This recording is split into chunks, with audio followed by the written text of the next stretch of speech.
Welcome to my story farm house. అయిపోయిన పెళ్ళికి బాజాలు ఇంకెందుకులేండి అంటూ శారద మీనాక్షి వైపు కనీసం చూడనైనా చూడకుండా మెట్లెక్కేస్తుంది. వెంటనే పార్దు, అదేం పెద్ద పని కాదత్తయ్యా. బావా, రేపు ఆ వడ్రంగిని రమ్మననా?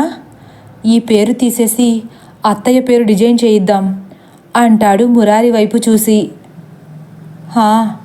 సరే రమ్మను నీరసంగా అంటాడు మురారి. వెంటనే కోటి తారల వెలుగొచ్చి పడుతుంది శారద ముఖంలో. కోడలి మీద ఏ విధంగా అయినా ప్రతీకారం తీర్చుకోవాలనుకున్న తనకు ఈ ఇంటికి తన పేరు పెడతానడంతో ఇక కాస్త నెమ్మదిస్తుంది. అలా రావడమే అందరి గుండెల్లో గుబులు పుట్టించింది శారద. ఇవన్నీ గమనిస్తూనే ఉంది చైత్ర. 10 నిమిషాల తర్వాత పరశురాం మాత్రం శారదను ఏమీ పట్టించుకోకుండా కొడుకు అంత పెద్ద ఇల్లు కొనుక్కోగలిగాడని సంతోషంతో ఆ ఇంటి అందాలను చూసి ఆశ్చర్యపోతూ ఇల్లంతా విశ్వనాథ్ వాళ్లతో పాటు చుట్టేస్తున్నారు. కడుపులో ఎటువంటి కల్మషం లేని వాళ్ళు ఎక్కడైనా సంతోషంగానే బ్రతికేస్తారు, అది అడవిలోనైనా సరే. కానీ కడుపు నిండా కుళ్ళు అసూయ నింపుకున్న వాళ్ళకి ఇంద్రభవనంలో ఉన్నా కూడా ఇసుమంత సంతృప్తి కూడా ఉండదు. ఇప్పుడు శారద పరిస్థితి అదే. లోపలికి వెళ్ళి అత్తగారిని అన్న దర్జాను ప్రదర్శిస్తూ సోఫాలో వెనక్కి వాలి కూర్చుంది. ఇంతలో త్రిపుర అప్పుడే మెట్లు దిగుతూ కిందకు వస్తుంది. తను వచ్చి 10 నిమిషాలు దాటుతున్నా ఇప్పటి వరకు తనను పలకరించడానికి రాకపోగా తన కొడుకు ఇంట్లో వీళ్ళు సుఖాలు అనుభవిస్తున్నారన్న ఆలోచన శారద మనసులో ఉండే పిసరంత శాంతిని కూడా పూర్తిగా చెరిపేశాయి. అలా అందంగా ముస్తాబయ్యి దర్జాగా కిందకు వస్తున్న త్రిపురను అసూయ నిండిన కళ్ళతో చూస్తుంది. ఇంతలో, అమ్మగారు బాగున్నారా అని స్వీట్స్ ప్లేట్ పట్టుకుని నుంచుంది లక్ష్మి. శారద పక్కకి చూసి, నువ్వు కూడానా అని మూతి పక్కకు తిప్పుతుంది. లక్ష్మికి అర్థం కాక, ఏంటమ్మగారు అంటుంది. ఏం లేదులే, బాగానే ఉన్నాను అంటుంది శారద. స్వీట్స్ తీసుకోండమ్మా అంటూ ప్లేట్ టీపాయ్ మీద పెడుతుంది లక్ష్మి. సర్లే అలాగే తల ఊపుతుంది శారద. ఇంతలో, బాగున్నారా కన్నమ్మా అని వినయంగా అడుగుతూ ముందుకు వస్తుంది త్రిపుర. బాగానే ఉన్నాను, మీరందరూ బాగున్నారుగా అని సాగదీస్తుంది శారద. శారద పలకరింపు బాగున్నారా అని అడుగునట్లు అనిపించలేదు త్రిపురకి. ఏం చెప్పాలో తెలియక అంటూ తల ఊపుతుంది. ఇంతలో శారదకు మంచినీళ్లు పట్టుకుని మాధురి, బజ్జీలు పట్టుకుని మీనాక్షి వచ్చి శారద పక్కన కూర్చుంటారు. కాలికేమైంది, కుంటుతున్నావు చాలా నిష్ఠూరంగా అడుగుతుంది శారద త్రిపురని. అదా, నిన్న ఇక్కడికి వచ్చే హడావిడిలో కాళ్ళలో గాజు పెంకు దిగింది కన్నమ్మా అని మళ్ళీ వద్దికగానే మాట్లాడుతుంది త్రిపుర. కొంచెం నేల మీద చూసి నడిస్తే గుచ్చుకోకపోయేది కదా అని మళ్ళీ సాగదీస్తుంది. మాధురి, మీనాక్షిలు అలానే చూస్తున్నారు. లక్ష్మి కూడా నివ్వెరబోయి చూస్తుంది. త్రిపుర మాత్రం అయోమయంగా చూస్తూ మనసులో, ఇదేంటిది ఎంత తేడాగా మాట్లాడుతుంది, వదిన ఇందుకేనేమో అంతలా తిడుతున్నారు అనుకుని, ఈవిడతో మంచిగా మాట్లాడడం మనకు మంచిది కాదేమో అని మళ్ళీ అనుకుని, నిజానికి కింద చూసే నడుద్దామనుకున్నాను కన్నమ్మా, కింద నేల చూసి నడిస్తే పైన కనపడదేమో అనుకున్నాను అంటూ పక్కన కూర్చుంది. మాధురి ముఖంలో చాలాసేపటి తర్వాత నవ్వొచ్చి పడింది. మీనాక్షి మాత్రం త్రిపుర వైపు కళ్ళు తేలేసి చూస్తుంది. అదేంటది? కళ్ళు చిట్లిస్తుంది శారద. అదే కన్నమ్మా, నాకు ఒక వింత జబ్బుంది. పైన చూసి నడిస్తే కింద కనపడదు, కింద చూసి నడిస్తే పైన కనపడదు వ్యంగ్యంగానే చెబుతుంది త్రిపుర. అదేం జబ్బు? నేను ఇప్పటి వరకు ఎక్కడా వినలేదే అంటూ స్వీట్ చేతిలోకి తీసుకుని నోట్లో పెట్టుకుంటుంది శారద. ఇప్పటి నుండి చూస్తారుగా. పొరపాటున నేను పైన చూస్తూ నడిచినప్పుడు నా ముందుండకండే, పుసుక్కున మీ కాలు పచ్చడైపోయే ప్రమాదం ఉంది. మళ్ళీ మిమ్మల్ని బాధ పెట్టిన దాన్ని అవుతాను అంటుంది వినయంగా.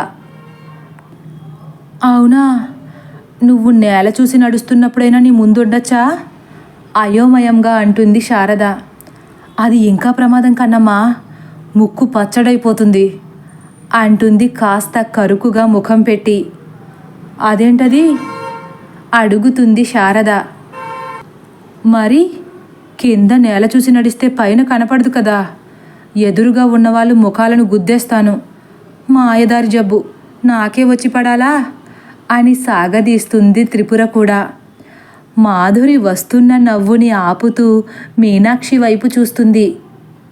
మీనాక్షి మాత్రం భయంతో మనసులో, ఏంటి త్రిపుర ఎప్పుడూ లేనిది చాలా కొత్తగా మాట్లాడుతుంది, ఆవిడసలే పెద్ద రాకాసి గంప అనుకుంటూ త్రిపుర వైపే చూస్తూ కళ్ళతో ఎక్కువ మాట్లాడొద్దని సైగలు చేస్తుంది.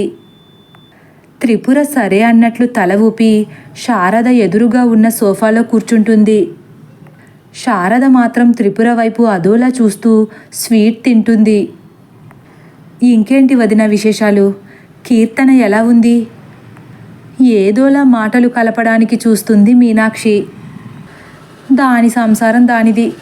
పిల్లల చదువులతో క్షణం తీరిక ఉండట్లేదు పాపం దానికి. కూతురు గురించి అడగగానే శారదకు కాస్త హుషారొచ్చి పడింది. మీరు అలా అన్నారని వదినను ఇక్కడకు రమ్మని ఎక్కువ బలవంతం చేయలేదత్తయ్యా అంటుంది మాధురి కూడా. తమ్ముడింట్లో ఉండాలని ఎంతగా ఆశపడిందో పిచ్చిమొద్దు. అయినా దానికి ఆడపడుచుకి తీరాల్సిన ఏ సరదా తీరిచావలేదు. అన్నీ కష్టాలే ఉదాసీనంగా మాట్లాడుతుంది. ఈ భూమి మీద ఇది దీని కూతురే కష్టపడుతున్నట్లు ఫీల్ అయిపోతుంటుంది. మిగిలిన వాళ్ళందరూ ఎంత కష్టపడుతున్నా అవేమీ కనపడవు ఈ మహాతల్లికి. తిని పడుకుంటున్నారనుకుంటుంది అని మనసులో తిట్టుకుంటుంది మాధురి. ఏం చేస్తామండి, ఆడపిల్లల్ని కన్న తర్వాత కష్టమైన సుఖమైన వాళ్ళతో పాటే మనము అనుభవించక తప్పదు కదా. మీనాక్షి నిస్సత్తువగా అనేసరికి, మీకా బాధ లేదులేండి, మీ కూతురి జీవితం వెనక్కి తిరిగి చూసుకోవక్కర్లేదు. ఇక కొడుకు కోడలంటారా, కళ్ళ ముందే ఉంటున్నారు. మీకు అన్నీ బాగానే జరుగుతున్నాయి అంటుంది శారద. వెంటనే త్రిపుర, మేం ఉంటున్నామంటే అది మా గొప్పతనం కాదు కన్నమ్మా, మా అత్తయ్య మావయ్య గొప్పతనం. వాళ్ళు మేము ఇక్కడే వాళ్ళ కళ్ళ ముందే ఉండేలా మమ్మల్ని చూసుకుంటున్నారు అనేస్తుంది త్రిపుర నవ్వుతూ. ఆ మాటకు శారద ఉక్రోషం ఆపుకోలేక కోపంగా చూస్తూ, మీ కోడలికి కళ్ళు సరిగ్గా పనిచేయకపోయినా నోరు బాగానే పనిచేస్తున్నట్లుంది వెటకారంగా అంటుంది. అందరూ మా వదినలా సైలెంట్గా ఉండరు కదా కన్నమ్మా అనేస్తుంది మళ్ళీ. త్రిపుర, పెదనాన్నగారు వాళ్ళు పైకి వెళ్ళారు, నువ్వు వెళ్ళి తీసుకురా. త్రిపురను అక్కడి నుండి పంపేయాలని చూస్తుంది మీనాక్షి. ఇంతలో, ఇల్లు మాత్రం రాజభవనంలా ఉందండి. ఏదైతేనే మీ అల్లుడికి కూతురికి వీలుగా ఉండేలా కట్టించేశారు. నా మనసుకైతే చాలా నచ్చేసింది. మురారి మాధురులు ఇక్కడికి వచ్చేశాక నేను కూడా నా శేష జీవితాన్ని ఇక్కడే గడిపేస్తాను అంటూ వస్తున్నారు పరశురాం వాళ్ళు. మాతో సంబంధమేముంది నాన్న, కావాలంటే మేము వచ్చే వరకు కూడా మీరు ఇక్కడే ఉండొచ్చు, ఎవరొద్దన్నారు అంటాడు మురారి. అవునండి, ఇంకెన్నాళ్ళు కష్టపడతారు, మురారి మాధురులు కష్టపడుతున్నారుగా, మీరు ఇంకా రెస్ట్ తీసుకోండి అని విశ్వనాథ్ కూడా అనేసరికి, అలా తీసుకోగలిగితే దానికన్నా అదృష్టమేముందండి, కానీ తీసుకోలేం కదా. కష్టపడడం అలవాటైపోయిన మనుషులకు తిని కూర్చోవాలంటే కాస్త కష్టమే అని నవ్వుతూ చైత్రతో పాటు సోఫాలో కూర్చుంటారు. ఆయన అలా అంటున్నప్పుడు చైత్ర వాళ్ళ నానమ్మని చూస్తూ, మరి నానమ్మ అలా తింటూ కూర్చుందేంటి తాతయ్య అని అమాయకంగా అడుగుతుంది. అందరి ముఖాల్లో ఆశ్చర్యం.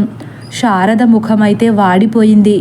పరశురాం మాత్రం పెద్దగా నవ్వుతూ, తిని కూర్చోవడం అంటే ఈ తిని కూర్చోవడం కాదు చైత్ర అంటారు.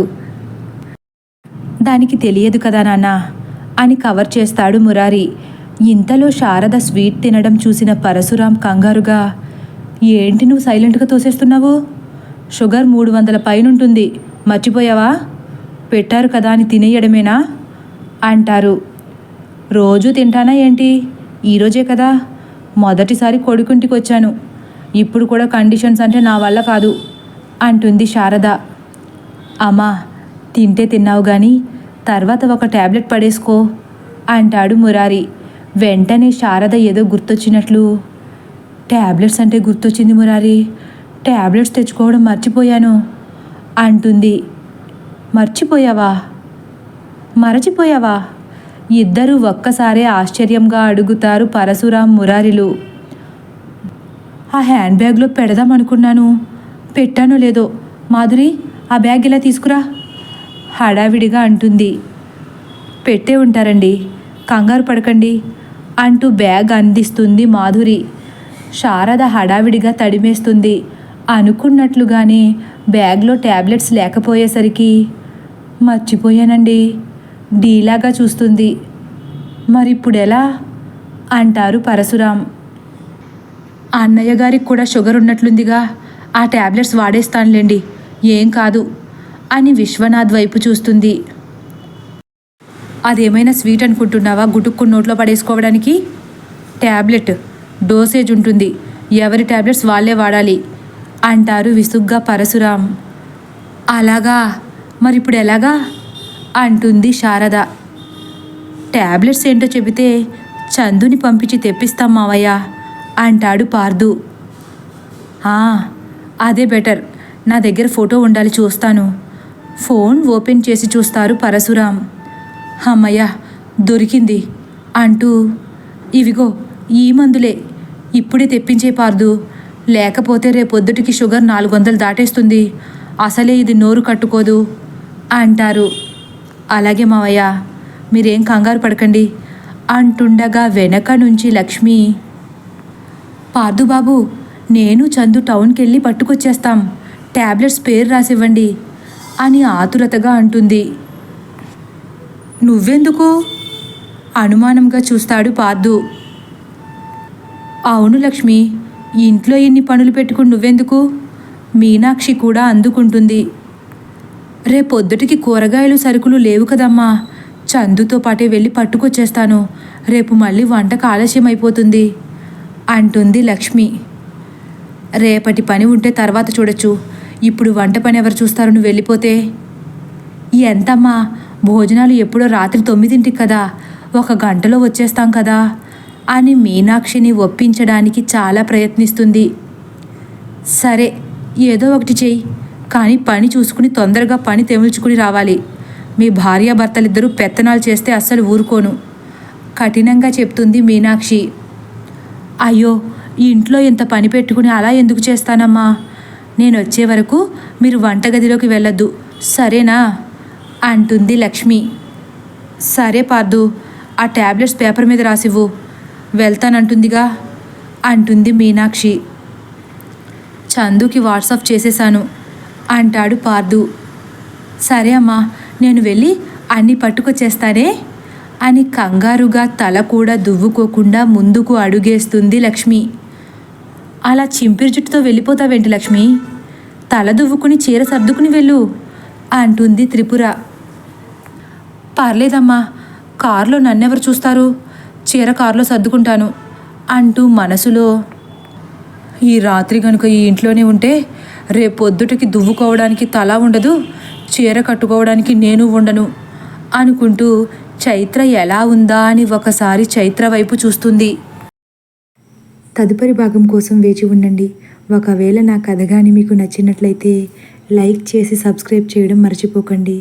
Thank you for watching.